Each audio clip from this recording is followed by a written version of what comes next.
Hello everyone, welcome to special study. दोस्तों, आज के स्पेशल वीडियो में मुद्रा एवं बैंकिंग से बनने वाले इम्पोर्टेंट क्वेश्चंस को कवर करेंगे और ये पार्ट 4 रहने वाला है। इससे पहले मैंने 3 पार्ट अपलोड कर चुका हूँ जिसमें कि काफ़ी सारे क्वेश्चंस को हमने कवर कर चुके हैं और ये पार्ट 4 रहेगा जो कि आपके आने वाली एग्ज़ाम के लिए काफ़ी इम्पोर्टेंट है। तो चलिए शुरू करते हैं। 193 नंबर क्वेश्चन है, भारत में मौद्रिक नीति कौन बनाता है? तो भारत में जो मौद्रिक नीति बनाई जाती है वो भारतीय रिजर्व बैंक के द्वारा बनाई जाती है, तो याद रखिएगा। अगला क्वेश्चन है, मुद्रा आपूर्ति किसके द्वारा नियंत्रित की जाती है?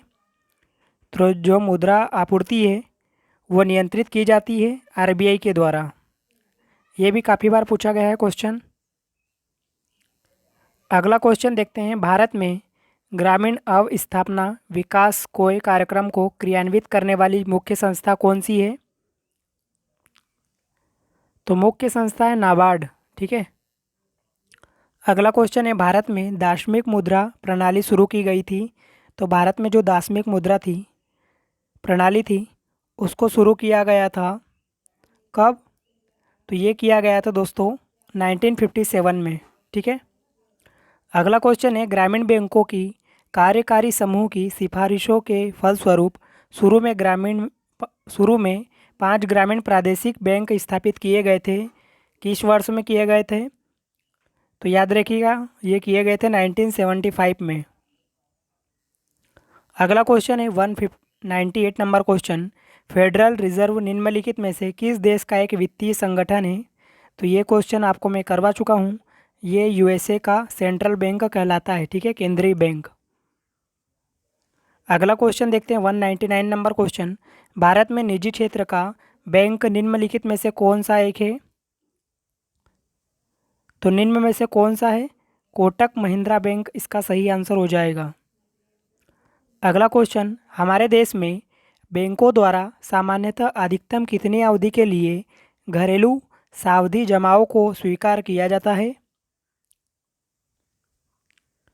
तो इसका सही आंसर हो जाएगा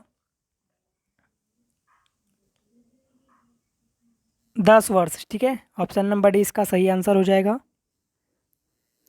अगला क्वेश्चन देखते हैं, निम्नलिखित में से कौन माल के आयात हेतु विदेशी विनिमय को स्वीकृति देता है? तो कौन स्वीकृति देता है दोस्तों? Reserve bank. ठीक है, भारतीय रिजर्व बैंक के द्वारा माल के आयात हेतु विदेशी विनिमय को स्वीकृति दिया जाता है।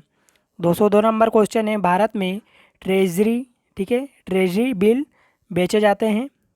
तो किसके द्वारा बेचे जाते हैं ये? तो ये बेचे जाते हैं आरबीआई के द्वारा। ये भी इम्पोर्टेंट क्वेश्चन रहेगा आपके एग्ज़ाम के लिए। अगला क्वेश्चन है, भारत में व्यापारिक बैंकों की देनदारी के घटकों में निम्नलिखित में से सबसे महत्वपूर्ण कौन है? तो निम्न में से सबसे महत्वपूर्ण है सावधि जमा राशि। तो ऑप्शन नंबर ए इसका सही आंसर हो जाएगा। अगला क्वेश्चन है 204 क्वेश्चन, अल्पकालिक सरकारी प्रतिभूति पत्र को क्या कहा जाता है? तो अल्पकालिक सरकारी प्रतिभूति को क्या कहा जाता है दोस्तों? तो इसको कहा जाता है ट्रेजरी बिल। ठीक है। अगला क्वेश्चन, 1969 में निम्नलिखित में से किस बैंक का राष्ट्रीयकरण नहीं हुआ था? तो किस बैंक का राष्ट्रीयकरण नहीं हुआ था? तो याद रखिएगा, भारतीय स्टेट बैंक का राष्ट्रीयकरण नहीं हुआ था। ऑप्शन नंबर सी इसका सही आंसर होगा। अगला क्वेश्चन, निम्नलिखित में से कौन सा बैंक या वित्तीय कंपनी नहीं है? तो कौन सी बैंक या वित्तीय कंपनी नहीं है? तो बीएनपी पारिबास जो दिया है ये ना तो बैंक है ना ही वित्तीय कंपनी है। अगला क्वेश्चन की बढ़ते हैं। 207 नंबर क्वेश्चन है, निम्नलिखित में से किस संस्था का संबंध आवास ऋण देने से है? तो किसका संबंध है? एचडीएफसी बैंक का। ये भी काफ़ी बार पूछा गया है क्वेश्चन। अगला क्वेश्चन है 208 नंबर क्वेश्चन, निम्नलिखित में से किसे बतौर वाणिज्यिक बैंक वर्गीकृत नहीं किया जा गया? तो किसे नहीं किया गया था?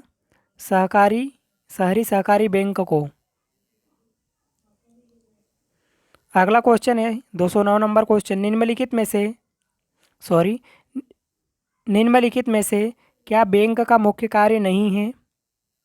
तो आपको बताना है निम्न में से कौन सा बैंक का मुख्य कार्य नहीं है। तो माल का आयात फैसिलिटेट करना ये इसका मुख्य कार्य नहीं है। अगला क्वेश्चन है, भारत में कृषि एवं संबंध गतिविधियों में ऋण वितरण में निम्न में से किसका हिस्सा सर्वाधिक है? तो किसका हिस्सा है सर्वाधिक? वाणिज्यिक बैंक का। ये भी इंपॉर्टेंट क्वेश्चन रहेगा आपके एग्जाम के लिए। अगला क्वेश्चन है 211 नंबर क्वेश्चन, मुद्रास्फीति की उच्च दर और बेरोजगारी की उच्च दर की एक साथ उपस्थिति को क्या कहते हैं? तो इसे बोलते हैं, इंपॉर्टेंट क्वेश्चन है, स्टैगफ्लेशन बोलते हैं। ठीक है, ये भी काफ़ी बार पूछा गया है क्वेश्चन। 212 नंबर क्वेश्चन है, दुर्लभ मुद्रा किसे कहते हैं? तो दुर्लभ मुद्रा जो कहते हैं उसे कहते हैं ऐसी मुद्रा जो आसानी से सुलभ ना हो, उसे कहते हैं दुर्लभ मुद्रा। अगला क्वेश्चन है 213 नंबर क्वेश्चन, वाणिज्यिक बैंकों द्वारा भारतीय रिजर्व बैंक के पास रखे हुए संवैधानिक न्यूनतम से अधिक रिजर्व कहलाते हैं। तो क्या कहलाते हैं ये? नकदी रिजर्व। अगला क्वेश्चन, भारत में मुद्रास्फीति दर की माप किस आधार पर होती है?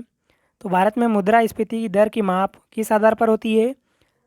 तो ये होती है थोक मूल्य सूचकांक के आधार पर। इम्पोर्टेंट क्वेश्चन है ये भी। अगला क्वेश्चन है दोस्तों, अगर आपको वीडियो अच्छा लग रहा हो तो प्लीज़ लाइक कीजिएगा, चैनल पर नए हो तो प्लीज़ सब्सक्राइब करके बेल आइकन को जरूर प्रेस कीजिएगा। ठीक है, तो चलिए बढ़ते हैं आगे। 215 नंबर क्वेश्चन है, किसी अर्थव्यवस्था में निम्नलिखित में से कौन सा ऐसा कार्य है जो केंद्रीय बैंक के कार्यों में शामिल नहीं है? तो कौन सा ऐसा कार्य है? सरकारी खर्च पर नियंत्रण करना। ठीक है, जो केंद्रीय बैंक के कार्यों में शामिल नहीं है। अगला क्वेश्चन है, निम्नलिखित में से कौन सी मुद्रा कृत्रिम समझी जाती है? तो कौन सी मुद्रा कृत्रिम समझी जाती है? एसडीआर इसका सही आंसर होगा, ऑप्शन नंबर सी। अगला क्वेश्चन 217 नंबर क्वेश्चन, भारत में सभी राष्ट्रीयकृत वाणिज्यिक बैंकों में बचत खातों पर दी जाने वाली ब्याज दर किसके द्वारा निर्धारित की जाती है? तो ये निर्धारित की जाती है इनमें से कोई नहीं। ठीक है, इसका सही आंसर होगा, मतलब इन तीनों पर निर्धारित नहीं होती। तो ऑप्शन नंबर डी इसका सही आंसर हो जाएगा। अगला क्वेश्चन है, जब भारतीय रिजर्व बैंक नकदी रिजर्व अनुपात में वृद्धि की घोषणा करता है तो उसका तात्पर्य क्या है?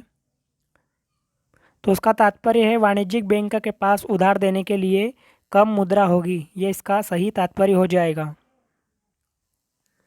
आगे बढ़ते हैं 219 नंबर क्वेश्चन, भारत में वाणिज्यिक बैंकों के कार्यों में शामिल है? तो ग्राहकों की ओर से शेयरों तथा प्रतिभूतियों की खरीद और बिक्री, वसीयतों के लिए निष्पादक और न्यासी के रूप में कार्य करना। तो इन दोनों कथनों में से जो दिया है केवल दो यहाँ पर सही हो जाएगा। ठीक है, केवल दो, पहला वाला गलत हो जाएगा। अगला क्वेश्चन देखते हैं 220 नंबर क्वेश्चन, भारत में बैंकिंग लोकपाल संस्था के संदर्भ में निम्नलिखित में से कौन सा कथन सही नहीं है? तो आपको गलत कथन बताना है निम्न में से। तो चार ऑप्शन में से ऑप्शन नंबर सी दिया है, बैंकिंग लोकपाल द्वारा पारित आदेश अंतिम और संबंधित पक्षों के लिए बाध्यकारी होता है। तो ये यहाँ पर गलत हो जाएगा। ठीक है, याद रखिएगा। आगे बढ़ते हैं 221 नंबर क्वेश्चन है, भारत में गैर बैंकिंग वित्तीय कंपनियों के संदर्भ में निम्नलिखित कथनों पर विचार करना है। तो निम्नलिखित कथनों पर विचार करें, ये सरकार द्वारा जारी प्रतिभूतियों के अधिग्रहण में भाग नहीं लेते हैं, ये बचत खाते की तरह मांग निक्षेप स्वीकार नहीं कर सकते हैं। तो इसका सही आंसर होगा केवल दो। ठीक है, जो दूसरा कथन दिया है वो यहाँ पर सही हो जाएगा। अगला क्वेश्चन है, निम्नलिखित में से कौन सी वाणिज्यिक शब्दावली उस क्रियाविधि को इंगित करती है जिसके माध्यम से वाणिज्यिक बैंक सरकार को उधार देता है? तो साविधिक तरलता अनुपात इसका सही आंसर हो जाएगा, जिसको कि ASLR के नाम से भी जानते हैं। आगे बढ़ते हैं 223 नंबर क्वेश्चन है, आर्थिक विकास सामान्यतः युग्मित होता है। तो आर्थिक विकास जो युग्मित होता है स्फीति के समय पूछा गया क्वेश्चन, याद रखिएगा। अगला क्वेश्चन है, भारतीय रिजर्व बैंक की दर कम करने के फलस्वरूप क्या होता है? तो RBI की बैंक दर कम करने के फलस्वरूप होता है बाजार की तरलता बढ़ जाती है। ठीक है, तो याद रखिएगा ऑप्शन नंबर इसका सही आंसर होगा, 225 नंबर क्वेश्चन, भारत में 50 रुपये के करेंसी नोट पर किसके हस्ताक्षर होते हैं? इंपॉर्टेंट क्वेश्चन लगा लीजिए, इसको काफ़ी बार पूछा है ये। तो 50 रुपये के नोट पर आरबीआई के गवर्नर के हस्ताक्षर होते हैं। अगला क्वेश्चन 226 नंबर क्वेश्चन, किसी वित्तीय वर्ष में पीपीएफ खातों में निवेश की अधिकतम अनुमत सीमा कितनी है? तो कितनी है? 1.5 लाख रुपए। अगला क्वेश्चन है, हमारे देश में भुगतान हेतु चेक उनके जारी करने की तारीख से कब तक के लिए वैध रहता है? तो जारी करने से 3 महीने तक के लिए वैध रहता है। तो ये भी इम्पोर्टेंट क्वेश्चन रहेगा आपके एग्ज़ाम के लिए। 228 नंबर क्वेश्चन है, भारत सरकार ने भारत के एक प्रमुख बैंक आरबीआई के हिस्सों में को अर्जित किया है, यह बैंक निम्नलिखित में से कौन सा है? तो निम्न में से कौन सा बैंक है ये? एसबीआई। अगला क्वेश्चन 229 नंबर क्वेश्चन है, क्रेडिट कार्ड खालिस्तान के नाम से जानते हैं। तो क्रेडिट कार्ड को किसके नाम से जानते हैं? तो याद रखिएगा, प्लास्टिक मनी के नाम से भी जानते हैं। अगला क्वेश्चन, हमारे देश के बैंक घरेलू सावधि जमाओं के लिए किससे प्राप्त सावधि जमाओं पर ब्याज की अधिक दर देते हैं? तो ये देते हैं वरिष्ठ नागरिकों को। अगला क्वेश्चन 231 नंबर क्वेश्चन है, निम्नलिखित में से कौन सा लिखित पृष्ठांकन द्वारा एक व्यक्ति से दूसरे व्यक्ति को अंतरित नहीं किया जा सकता है? तो किसे नहीं किया जाता है? सावधि जमा राशि को। तो ऑप्शन नंबर ए इसका सही आंसर होगा। अगला क्वेश्चन है, निम्नलिखित में से किस लिखित को रेखांकन लागू होता है? तो किसे रेखांकन लागू होता है? तो ये होता है चेक को।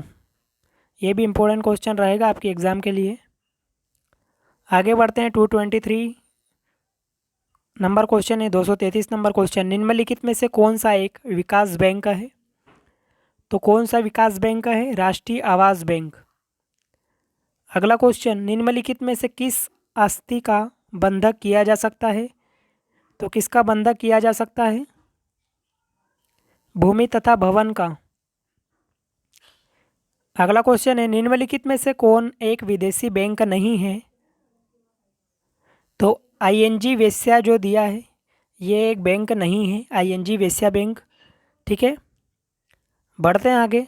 236 नंबर क्वेश्चन है, निम्नलिखित में से कौन सा एक विदेशी बैंक है जिसके कार्यालय शाखाएं भारत में है? तो आपको मैं ये शायद पहले भी क्वेश्चन में करवा चुका हूँ। जो स्टैंडर्ड चार्टर्ड बैंक है ये विदेशी बैंक है, ठीक है, जिसकी ब्रांच हमारी भारत में भी है। तो इम्पोर्टेंट क्वेश्चन रहेगा। 237 नंबर क्वेश्चन है, टीजर ऋण क्या है? तो टीजर ऋण जो है आरंभ में ब्याज की दर कम रहती है और बाद के वर्षों में यह अत्यधिक बढ़ जाती है। तो ये इसका सही आंसर हो जाएगा, ऑप्शन नंबर सी।